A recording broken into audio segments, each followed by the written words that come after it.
Hello everyone, welcome to my channel. इस video में हम लोग क्लास 10th मैथ एक्सरसाइज 4.1 का क्वेश्चन नंबर 2 को सॉल्व करेंगे।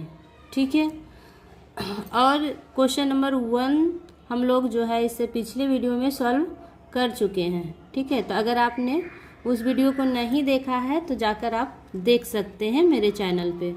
तो चलिए स्टार्ट करते हैं एक्सरसाइज 4.1 का क्वेश्चन नंबर 2। ठीक है, जैसा कि आप देख पा रहे हैं यहाँ बुक पे,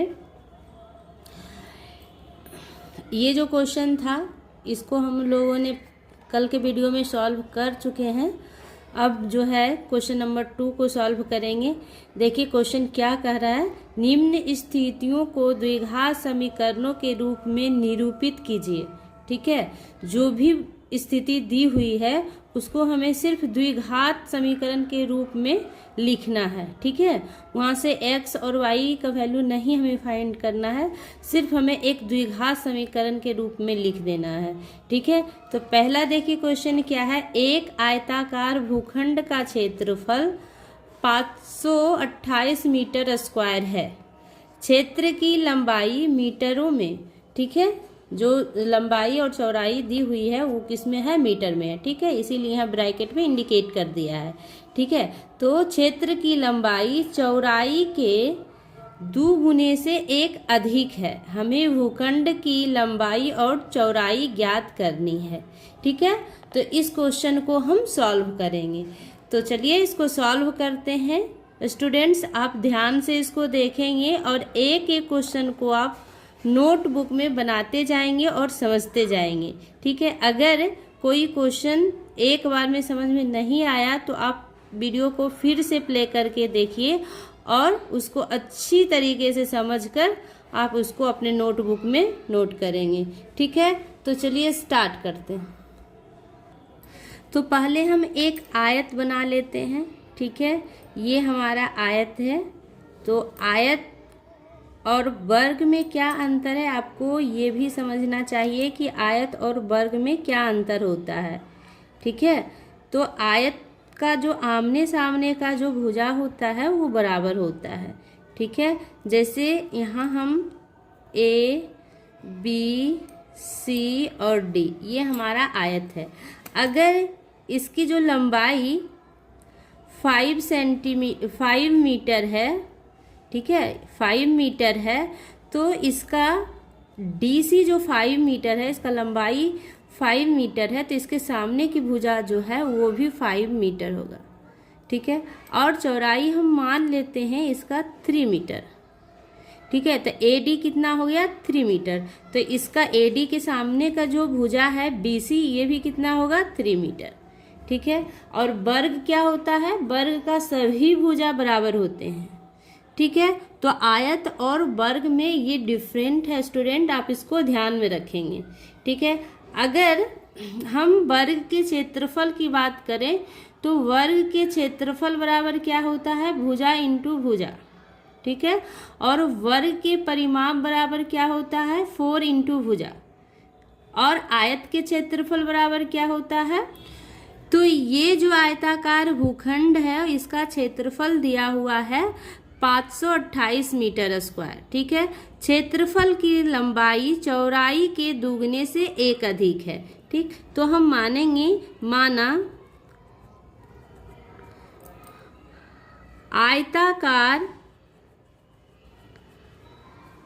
आयताकार भूखंड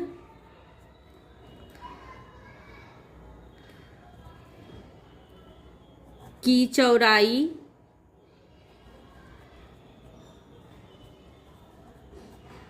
बराबर x मीटर। ठीक है, हम आयताकार भूखंड का जो चौड़ाई हम क्या मान लिए, हम x मीटर मान लिए। ठीक है, तो लंबाई क्या हो जाएगा, अकॉर्डिंग टू क्वेश्चन कह रहा है कि इसकी जो लंबाई है चौड़ाई के दुगने से 1 अधिक है।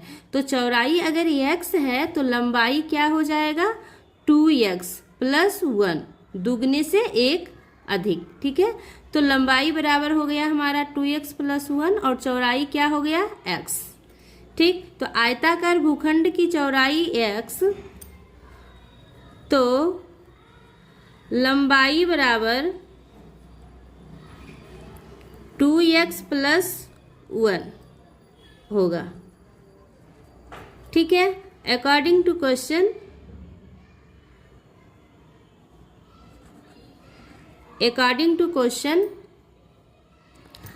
अब क्या दिया हुआ है, आयताकार भूखंड का क्षेत्रफल दिया हुआ है। ठीक है, तो हम यहाँ लिखेंगे आयताकार भूखंड का क्षेत्रफल बराबर 528। ठीक है, तो आयत का क्षेत्रफल क्या होता है, लंबाई इंटू चौड़ाई।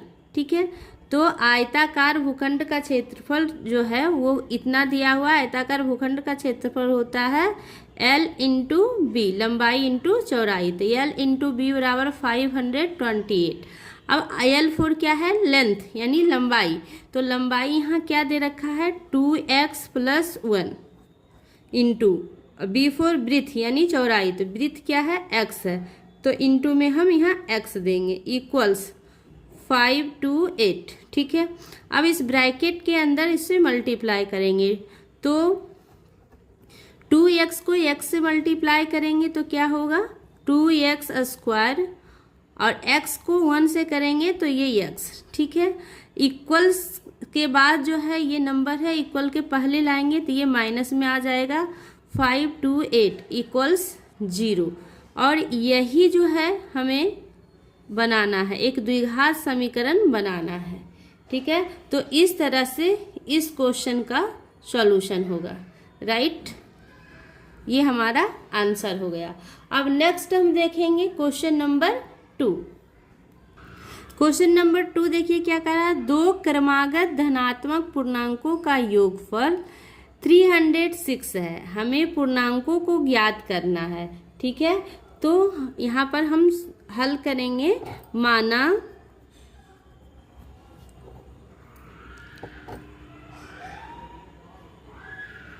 पहला क्रमागत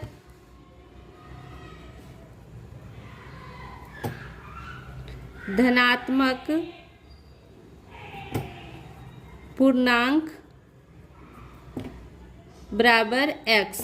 ठीक है, पहला जो धनात्मक पूर्णांक है वो x है, तो दूसरा क्रमागत धन पूर्णांक बराबर क्या होगा, धनात्मक पूर्णांक बराबर x + 1। ठीक है, क्रमागत मीन्स होता है क्रम से लगातार। ठीक है, कंसेक्यूटिव नंबर। तो पहला धनात्मक पूर्णांक क्या हो गया, x, दूसरा क्या हो जाएगा, x + 1। उसी तरह से अगर तीसरा भी आपसे पूछे तो x + 2, x + 3, इस तरह से हम आगे बढ़ते जाएंगे। ठीक है, लेकिन यहाँ दो क्रमागत धनात्मक पूर्णांक पूछा जा रहा है तो हम दो ही मानेंगे, पहला x, दूसरा x + 1। ठीक है, अकॉर्डिंग टू क्वेश्चन अब क्या कह रहा है, दो क्रमागत धनात्मक पूर्णांकों का गुणनफल 306 है। तो पहला जो हमारा क्रमागत धनात्मक पूर्णांक है वो x है, और दोनों का गुणनफल यानी दोनों को हम क्या करेंगे, गुना करेंगे। ठीक है, तो ये कितना आ जाएगा, 306 आ जाएगा। अब इसको हम मल्टीप्लाई करेंगे तो x से x करेंगे तो x², x को +1 से करेंगे तो +x, इक्वल्स के बाद जो नंबर है इक्वल्स के पहले लाएंगे तो 306 माइनस में हो जाएगा, इक्वल्स 0। ठीक है, यही हमारा समीकरण बन गया। बस हमें समीकरण सिर्फ बनाना है, क्योंकि क्वेश्चन में हमें सिर्फ समीकरण बनाने के लिए कहा गया है, तो यही हमारा आंसर हो जाएगा। ठीक है, अब हम देखेंगे क्वेश्चन नंबर 3। क्वेश्चन नंबर 3 में है, रोहन की माँ उससे 26 वर्ष बड़ी है, उनकी आयु का गुणनफल अब से 3 वर्ष पश्चात 360 हो जाएगी, हमें रोहन की वर्तमान आयु ज्ञात करनी है। ठीक है। यहाँ आप ध्यान देंगे कि पश्चात कहा जा रहा है, तो पश्चात में हम ऐड करते हैं, ठीक है। पश्चात में हम क्या, पश्चात या बाद कहा जाए तो हम ऐड करते हैं, प्लस करते हैं, और पूर्व कहा जाए तो हमें माइनस करना होता है, ठीक है। तो यहाँ पर हम मानेंगे कि रोहन की उम्र, माना रोहन की आयु या उम्र, आयु बराबर x वर्ष, ठीक है। हमने मान लिया कि रोहन की आयु जो है वो x वर्ष है, ठीक है। तो रोहन की माँ की आयु क्या होगी, तो रोहन की माँ की आयु बराबर कितना हो जाएगा, 26 ईयर बड़ी है, किससे, रोहन से, कौन, उनकी माँ, तो x प्लस 26 वर्ष कर देंगे, ठीक है। अब क्वेश्चन के अनुसार देखेंगे, अकॉर्डिंग टू क्वेश्चन क्या कहा जा रहा है, उनकी आयु का गुणनफल अब से 3 वर्ष पश्चात 360 हो जाएगी। तो हम क्या करेंगे इसमें, 3 वर्ष पश्चात, तो रोहन का आयु जो है x है, तो इसमें भी 3 वर्ष हम ऐड करते हैं, और उनकी माँ की आयु जो है x प्लस 26 है, इसमें भी हम 3 वर्ष ऐड करते हैं, क्योंकि जो आयु होता है, जो एज होती है, वो क्या होता है, दोनों का बढ़ता है ना। ऐसा नहीं होता है कि रोहन का आयु बढ़ेगा और उनकी माँ की आयु नहीं बढ़ेगी, ऐसी नहीं होती है, ठीक है। तो आयु जो है दोनों का बढ़ते रहता है। तो पश्चात जब भी कहेगा तो हम ऐड करेंगे, और पूर्व जब कहेगा तो हम सब्ट्रैक्ट करेंगे, ठीक। अब देखिए, अब कहा जा रहा है कि उनकी आयु का गुणनफल अब से 3 वर्ष पश्चात 360 हो जाएगी। तो गुणनफल हम कर देंगे, यहाँ मल्टीप्लाई का साइन देंगे, और ये मल्टीप्लाई होने पर कितना हो जाता है, 360, ठीक है। तो x प्लस 3 ब्रैकेट, यहाँ पर x प्लस ये दोनों नंबर को हम ऐड कर लेंगे, ये 29 हो जाएगा, इक्वल्स 360, ठीक है। अब इसको हम मल्टीप्लाई करेंगे, तो इस तरह से आप करेंगे मल्टीप्लाई, x पहले लिखेंगे, उसके बाद ये नंबर लिखेंगे x प्लस 29, फिर लिखेंगे आप प्लस 3, और फिर ये नंबर लिखेंगे x प्लस 29 इक्वल्स 360, ओके।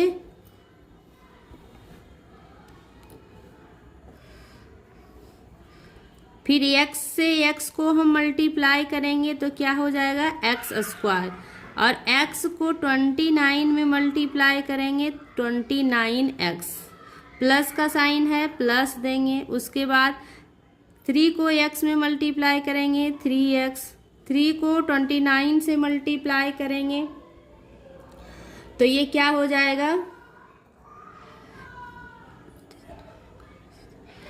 9 3 जा 27, 2 और 3 2 जा 6 और 2 8, यानी 87 इक्वल्स टू 360, राइट।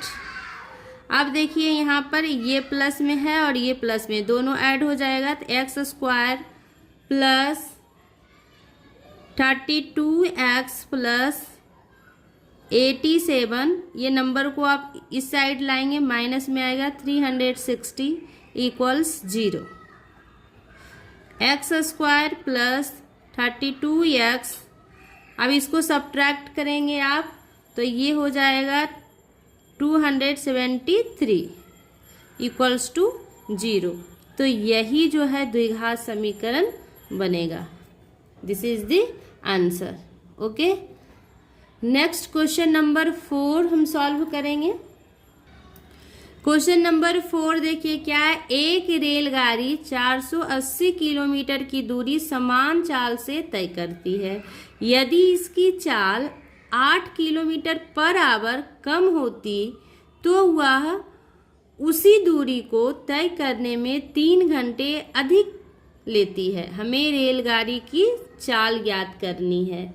ठीक है, तो हम इस क्वेश्चन को अगर इस तरह से समझें कि एक रेलगाड़ी है और ए से लेकर बी तक की जो दूरी है वो है 480 किलोमीटर।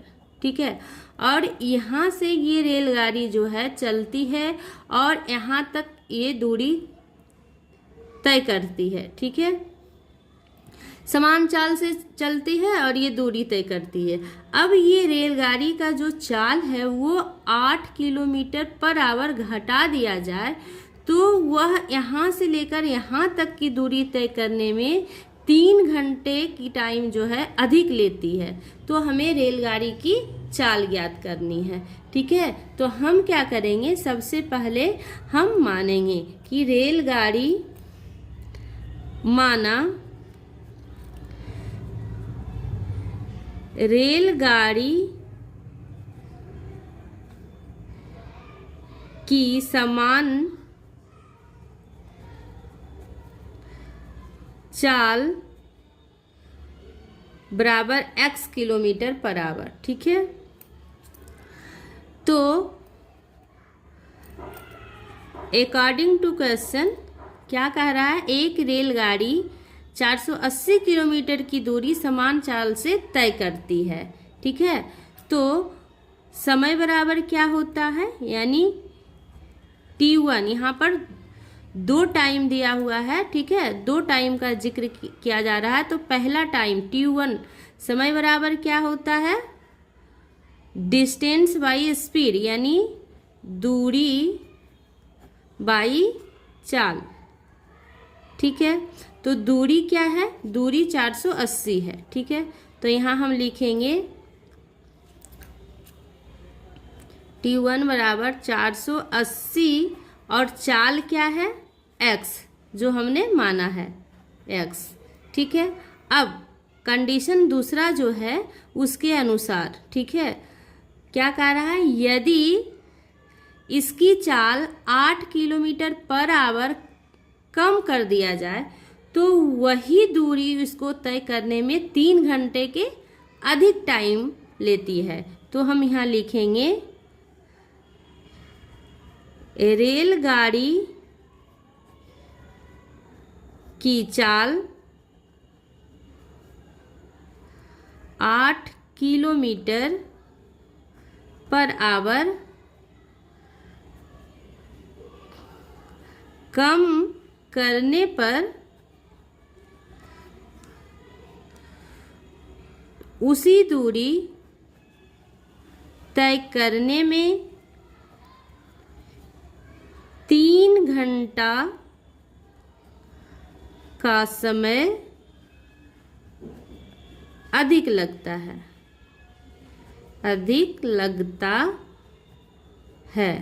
ना, 3 घंटा का समय अधिक लगता है। तो ये हमारा T2 हो जाएगा। T2 बराबर, यानी टाइम बराबर समय बराबर क्या होता है, दूरी बटा चाल। ठीक है, तो T2 बराबर जो है, दूरी तो सेम है 480 किलोमीटर और चाल इस बार जो है 8 किलोमीटर घट गया, तो चाल में x में हम -8 कर देंगे। ठीक है, तो हमारा यहाँ पर T1 जो है 480/x आया और T2 जो है 480/x - 8 आया। ठीक, अब इसको जब हम सॉल्व करेंगे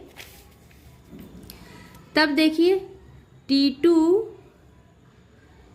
minus, according to question, T2 minus T1 कितना दिया है, 3 आवर्स, है ना, 3 घंटे अधिक लगते हैं, तो हम 3 लिख देंगे। अब T2 हमारा क्या है, चलिए यहाँ हम सोल्व करते हैं इसको। T2 हमारा जो है वो है 480/x - 8 - T1 हमारा है 480 बाई x इक्वल्स 3। अब यहाँ पर हम देख रहे हैं 480 बाई x दोनों में है, तो हम क्या करेंगे, 480 जो है हम कॉमन निकाल लेंगे। 480 जब कॉमन निकाल लिए तो यहाँ क्या बचा 1, तो 1 बाई एक्स माइनस 8, माइनस का साइन है माइनस देंगे, और यहाँ भी क्या बचेगा 1 बाई एक्स इक्वल्स टू 3। ठीक है,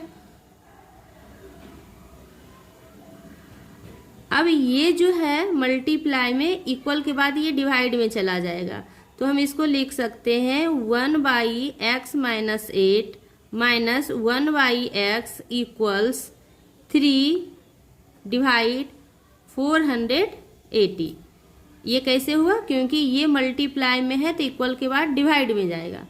ठीक, आप इसको काट सकते हैं 3 से, तो ये कितने टाइम 160। ठीक है, इतना हो गया। अब इसको हम सॉल्व करेंगे, दोनों का एलसीएम लेंगे, तो दोनों का जब एलसीएम लेंगे तो क्या आएगा, ये x इंटू एक्स माइनस 8। ठीक है, x माइनस 8 से इसको डिवाइड देंगे तो क्या बचेगा स्टूडेंट, x बचेगा। ठीक, तो यहाँ पर हो जाएगा x माइनस x से x को डिवाइड देंगे तो ये कट जाएगा और x माइनस 8 बचेगा। ठीक है, तो यहाँ हम लिख पाएंगे x माइनस 8। अब यहाँ देखिए माइनस और माइनस ये क्या हो जाएगा, ये प्लस हो जाएगा। ठीक है, आप यहाँ ध्यान से साइन को चेंज करेंगे, नहीं तो फिर आपका जो इक्वेशन है वो गलत आ जाएगा। ठीक है, और हमें पता है कि बच्चों का जो प्रॉब्लम है वो यही होता है। ठीक है, ये साइन पर ध्यान नहीं देते हैं और ये गलती कर बैठते हैं, तो आपको उस तरह से नहीं करना है। आपको इस साइन पर ध्यान देना है कि यहाँ माइनस है और फिर यहाँ माइनस है, तो माइनस माइनस ये क्या हो जाएगा, प्लस हो जाएगा। ठीक, इक्वल्स 160। राइट, अब इसको आप काट सकते हैं। देखिए एक माइनस में एक प्लस में है, तो ये x कट गया। ठीक है, इसको ऊपर क्या बचा, ऊपर जो है 8 बचा है, तो 8 इसको इससे मल्टीप्लाई करेंगे तो x स्क्वायर और माइनस 8x इक्वल्स 160।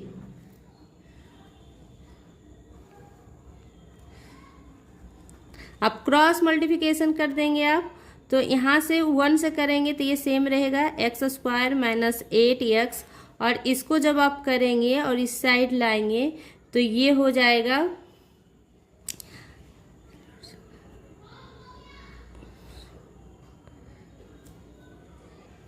तो 16 मल्टीप्लाई 8 करेंगे तो ये आ जाएगा 1 2 8 और 0। ठीक है, इक्वल्स 0, तो यही इक्वेशन होगा। This is the answer. Right students, I hope ये वीडियो आपको पसंद आया होगा। अगर वीडियो पसंद आया तो लाइक शेयर एंड सब्सक्राइब कीजिए। Thank you.